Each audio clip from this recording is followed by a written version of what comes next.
Hello friends, welcome to the Bansal classes.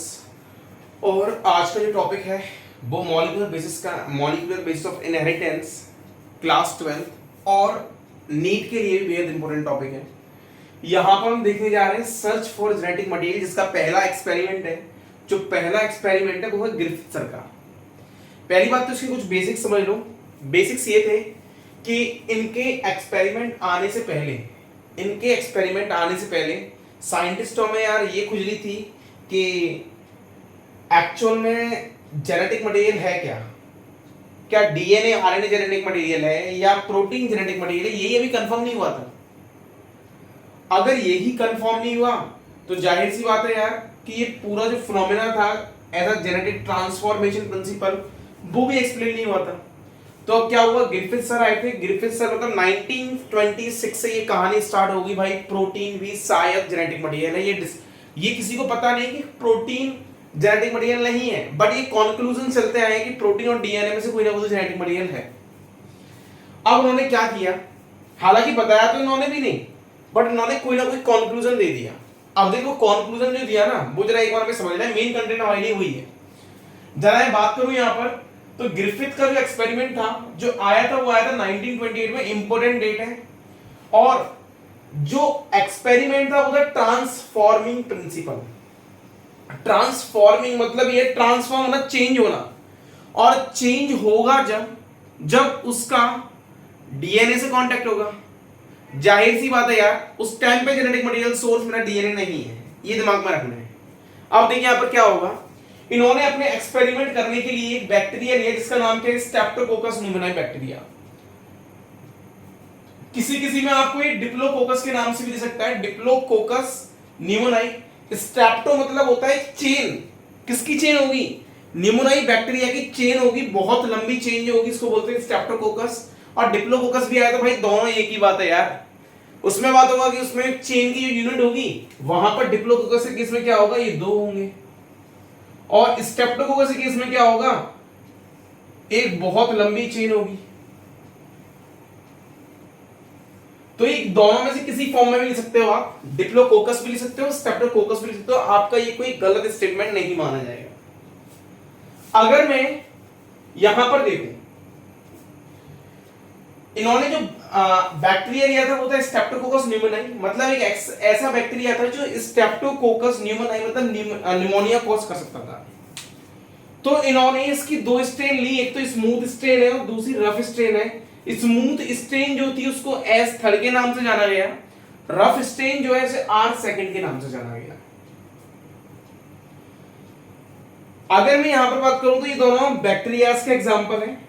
ये है are rough strain bacteria और ये है स्मूथ बैक्टीरिया। यहां पर अगर तुम देखोगे तो हमें पता है यार बैक्टीरिया की सेल वॉल होती है, किससे मिलकर बनी होती है, पेप्टाइडोग्लाइकन।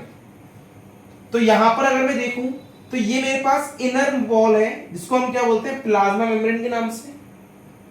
इसके बाहर अगर मैं आ जाऊं तो ये मेरे पास क्या है, पूरी सेल वॉल है। सेल वॉल काफी रफ है इसकी, और इसके ऊपर एक कोट प्रेजेंट है जिसको बोलते हैं पॉलीसैकेराइड कोट, जो हाईली रेजिस्टेंस कोट होता है। मतलब ये कहां पर है, ये स्मूथ स्ट्रेन में प्रेजेंट है। कौन सा कोट, पॉलीसैकेराइड कोट। और ये पॉलीसैकेराइड कोट होता है वो हाईली रेजिस्टेंस होता है हमारे इम्यून सिस्टम के कारण। मतलब हमारे इम्यून सिस्टम से भी होगा, टेम्परेचर से भी होगा, पीएच से भी होगा, हर किसी से ये कैसा है, हाईली रेजिस्टेंस है। मतलब इजीली ये जो बैक्टीरिया है वो डिस्ट्रॉय नहीं होता ड्यू टू दिस कोट। तो जाहिर सी बात है अगर ड्यू टू दिस कोट अगर इजीली इस बैक्टीरिया की अगर डेथ नहीं होगी तो जाहिर सी बात है वो कहीं ना कहीं हमें इन्फेक्शन कॉज करेगा। तो ये हमें इन्फेक्शन कॉज करता है, जो इन्फेक्शन कॉज करता है वो कौन सा होता है, निमोनिया। मतलब मैमल्स वाले केस के अंदर ही बैक्टीरिया हमें डिसीज कॉज करता है, उस डिसीज का नाम हमने क्या बोल दिया, निमोनिया। और जो डिसीज कॉज कर रहा है उसको हम पैथोजेनिक कहते हैं ना। अब एक चीज और दिमाग में रख, एक चीज तो ये दिमाग में ये रखनी है कि अगर मैं इस बैक्टीरिया की बात कर रहा हूं, अगर मैं इस बैक्टीरिया की बात कर रहा हूं तो इस बैक्टीरिया के ऊपर एक कोट प्रेजेंट है जो ग्रीन से मैंने बनाया हुआ है, इसको नाम दिया मैंने पॉलीसैकेराइड कोट। और जब वो जो इसकी बॉल है इसके ऊपर प्रेजेंट होता है, मतलब सेल वॉल के जस्ट इसके ऊपर प्रेजेंट होता है, तो इसकी एक अपीयरेंस ऐसी आती है कि बहुत स्मूथ स्ट्रेन है ये। मतलब जो बैक्टीरिया है उसकी दो स्ट्रेन थी, दो ग्रुप थे। मैंने बोला यार एक ग्रुप ऐसा जो काफी स्मूथ है, स्मूथ किसे कहा है क्योंकि उसकी जो सेल वॉल है एक्चुअली वो तो रफ है ना, पर उसकी जो पॉलीसेकेराइड जो कोट है वो उसके ऊपर आ रहा है, जो कैसे काम कर रहा है, ऐसा रेजिस्टेंस वगैरह काम कर रहा है, और उसी के कारण उसका वायरुलेंट नेचर है, और उसी के कारण उसका पैथोजेनिक नेचर है। समझ में आया? कोई डाउट? अगर किसी को डाउट हो तो मुझे बिल्कुल बेझिझक कमेंट में आप रिप्लाई कर दो, कमेंट में मुझे बिल्कुल बता दे भाई मुझे ये समझ नहीं आया। कमेंट चेक करूंगा, लगेगा मुझे भाई डाउट है, मैं बिल्कुल लाइव से कॉल करके, मुझे नंबर दे दे, मैं कॉल करके उसे एक्सप्लेन करूंगा ये। अब एक बार देख ले जरा, इतना समझ नहीं आया? अब जरा इस वाले पर आ जा। अगर मैं इधर बात करूं तो यहां पर ही मेरे पास कौन सी रफ स्ट्रेन, रफ मतलब क्या होगा यार, ये एक ऐसी स्ट्रेन है बिल्कुल यही, फर्क बस इतना होगा कि ये जो है ना इस बार ये ऊपर पॉलीसेकेराइड कोट वो यहां पर प्रेजेंट नहीं है।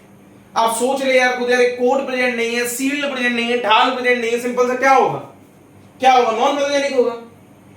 क्या होगा, नॉन पैथोजेनिक होगा ना, मतलब हमारी बॉडी में अगर एंट्री करता है, हमारी बॉडी के इम्यून सेल देखेंगे भाई कोई चोर घुसाया, देखेंगे भाई आर्मी वाले सेल ने कोई चोर आया और आके पीट दिया, तो करा क्या, इसको मार दिया या ना, किसने मार दिया, हमारी बॉडी के इम्यून सेल ने मार दिया। क्यों मार दिया, क्योंकि इसके पास ये नहीं है, तो जाहिर सी बात है कैसा है, नॉन पैथोजेनिक। तो ध्यान रखना है अपने को ये, इसके पास रफ अपीयरेंस प्रेजेंट है क्योंकि इनकी सेल वॉल जो होती है रफ होती है, इसके पास ऊपर पॉलीसेकेराइड का कोट ही नहीं है, तो रेजिस्टेंस ही नहीं है, तो कैसा है ये, non pathogenic form, non virulent form.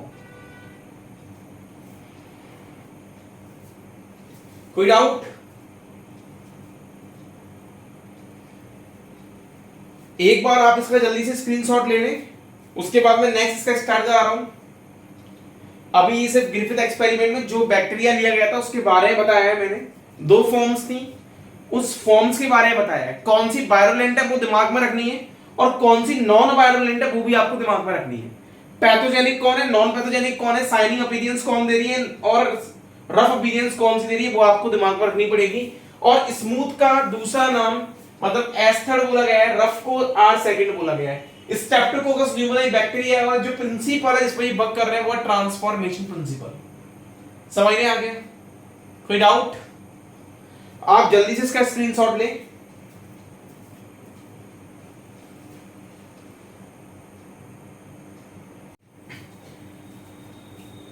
अब देखिए फ्रेंड्स,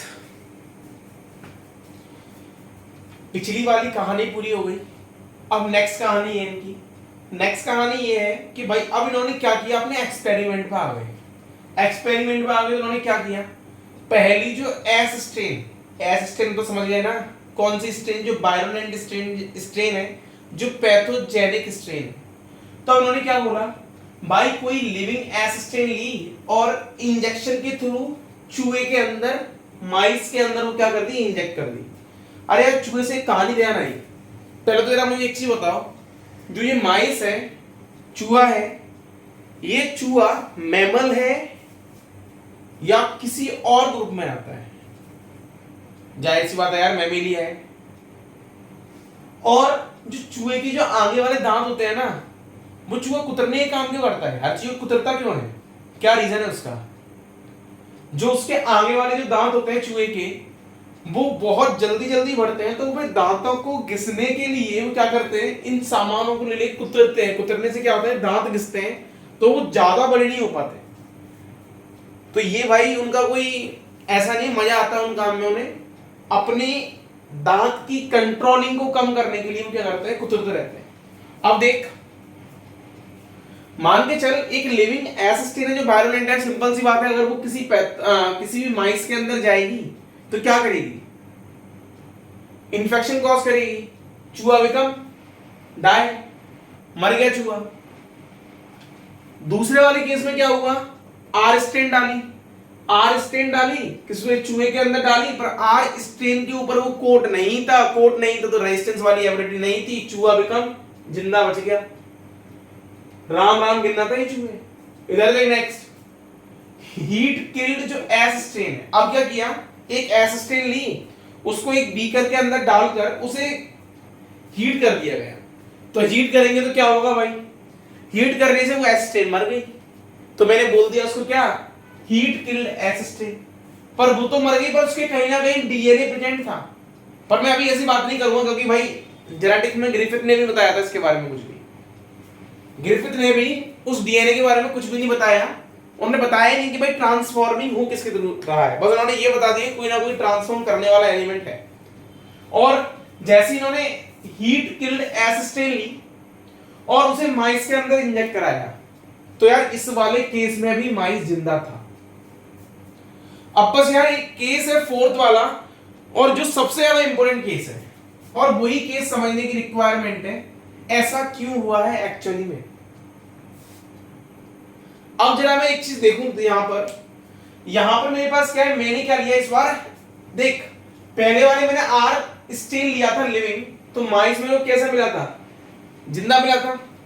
अब मैं क्या कर रहा हूं, इस बार एस स्टेन ले रहा हूं, कैसी, हीट किल्ड एस स्टेन, जिससे ही माइस क्या था, जिंदा था। और नेक्स्ट में ले रहा हूं लिविंग आर स्टेन, जिससे ही माइस कैसा था, जिंदा था।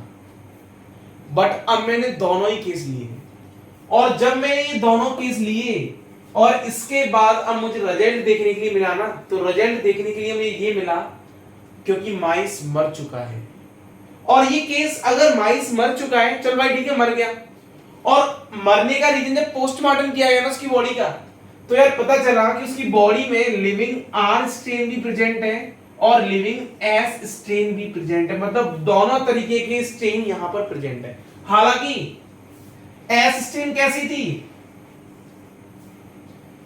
अब यहां पर आकर सवाल उठता है क्यों, ऐसा क्यों हो रहा है। यही है वो सवाल जिसने ग्रिफिथ को परेशान कर दिया कि ऐसा हो कैसे रहा है जब मैंने दोनों स्ट्रेन ही ऐसी डाली है जो क्या करेंगी, माइस को हर हाल में जिंदा रखती थी, माइस मर कैसे गया।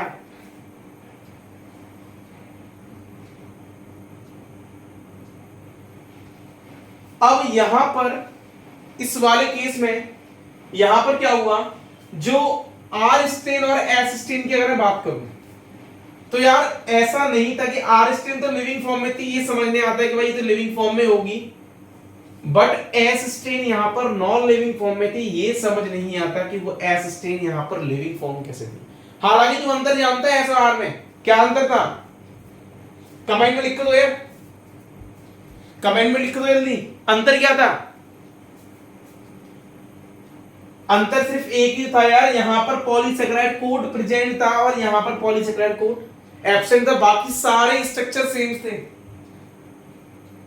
तो बस इसी कारण वो मात खा गया यार। और जो मात खाने का जो रीजन था ना, वो जो मात खाने का रीजन था वो था उनका कंक्लूजन। अब जब यार ये चीज समझने ही नहीं आई उन्हें, तो आप अपने कंक्लूजन में ये क्या बता रहे हैं, इनका रीजन ये था कि बस तू एक चीज यहां पर ध्यान रखियो, ध्यान रखने की चीज ये है कि यार एस स्टेन आर स्टेन में जो अंतर था वो था उस पॉलीसेकेराइड कोड का।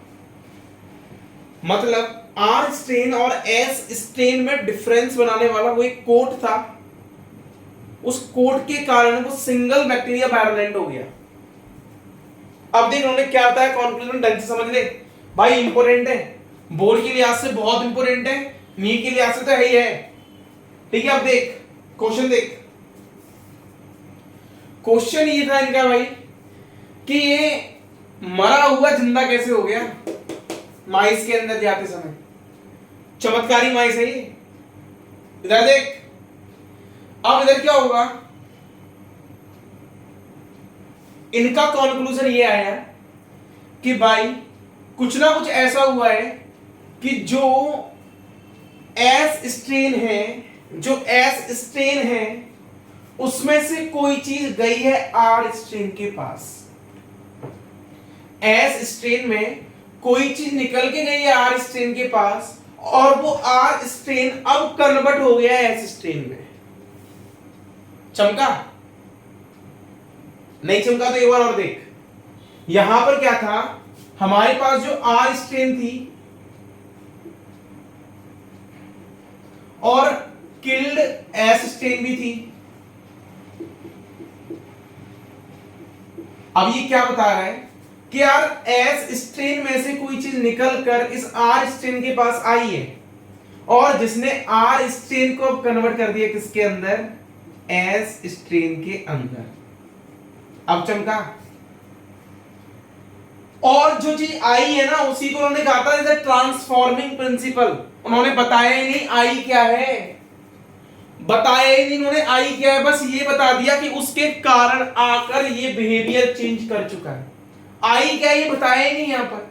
तो कॉन्क्लूजन में इन्होंने ट्रांसफॉर्मिंग सब्सटेंस के नाम से छोड़ दिया भाई, जो आर स्ट्रेन के अंदर आया है पर वो कन्वर्ट कर गया इसको एस स्ट्रेन के अंदर, पर ये बताया ही नहीं कि किया किसने। फिर एक चीज तो जानते हो यार, साइंटिस्टों को खुजली होती है, तो फिर उसके बाद और साइंटिस्टों के ग्रुप आए थे, और जो साइंटिस्टों के 3 फर्दर ग्रुप्स आए थे वो थे हमारे एवरी, मैकलॉरिन, मैकार्टी। 3 साइंटिस्ट आए थे, उन्होंने अपने एक्सपेरिमेंट में ये बता दिया DNA is a genetic material, उन्होंने प्रूव कर दिया था वो, हालांकि उसके प्रूफ को भी नहीं माना था। फिर एक और अनइक्विवोकल प्रूफ, मतलब इसका तो भाई कोई तोड़ ही नहीं था, जो हर्सेन चेजन ने एक्सपेरिमेंट किया था उसका तो कोई भी तोड़ नहीं था। फिर वो आया और उसने तो फिर तहलका ही मचा दिया जेनेटिक्स के अंदर कि भाई DNA is a genetic material, किसी हाल से कोई गलत कर नहीं सकता साबित। और वो आज भी एग्जिस्ट करता है, आने वाले कितने भी साल हो गए उनका वो एक्सपेरिमेंट वेल नोन एक्सपेरिमेंट है डीएनए को बताने वाला। तो दिमाग में इतना रखना है कि भाई इन्होंने बस बता दिया, पर उन्होंने ये नहीं बताया कि भाई प्रोटीन गई है उसके अंदर, डीएनए गया है, क्या गया है, उन्होंने कुछ भी एक्सप्लेन नहीं किया, बस छोड़ दिया किस नाम से, ट्रांसफॉर्मिंग सबस्टेंस के नाम से। समझने आया भाई? नहीं समझने आया हो तो यार मुझे कमेंट करके बताइए, अगर समझने आ गया हो तो बहुत बढ़िया। और दोस्तों हमारी इस वीडियो पे आप बने रहिए, और अगर आप हमारी इस वीडियो पे कंटिन्यू बने रहोगे तो आपको हर एक नए नए टॉपिक मिलेंगे, कुछ नीट्स के भी मिलेंगे, कुछ आपको बोर्ड लेवल तक के मिलेंगे, जहां पर मेरी ज्यादातर प्रायोरिटी में आपको नीट के लेवल तक करा दूंगा। और अगर आपको कोई भी ऐसा कोई टॉपिक है जो लग रहा है कि भाई मुझे नहीं समझ में आ रहा है स्कूल में या कोचिंग में या किसी इंस्टीट्यूट में, तो आप बिल्कुल मेरे पास डाल सकते हैं। मैं कोशिश करूंगा, अगर मुझे टाइम मिलता है तो मैं आपके वाले टॉपिक्स की वीडियो बनाकर डालूं। तो आप बताइए, बिल्कुल आपकी भी सुनवाई होगी यहाँ पर इस चैनल में। ये हमारा चैनल नहीं है यार, ये आप ही लोगों का चैनल है, तो प्लीज यार इस पर बिल्कुल अपना फोकस गड़ाए रखें, और आपको इस चैनल पर मेजरली आपको सारी वीडियोस मिलना अवेलेबल हो जाएंगी। तो दोस्तों बाय बाय, देखते रहिए आप इस चैनल को।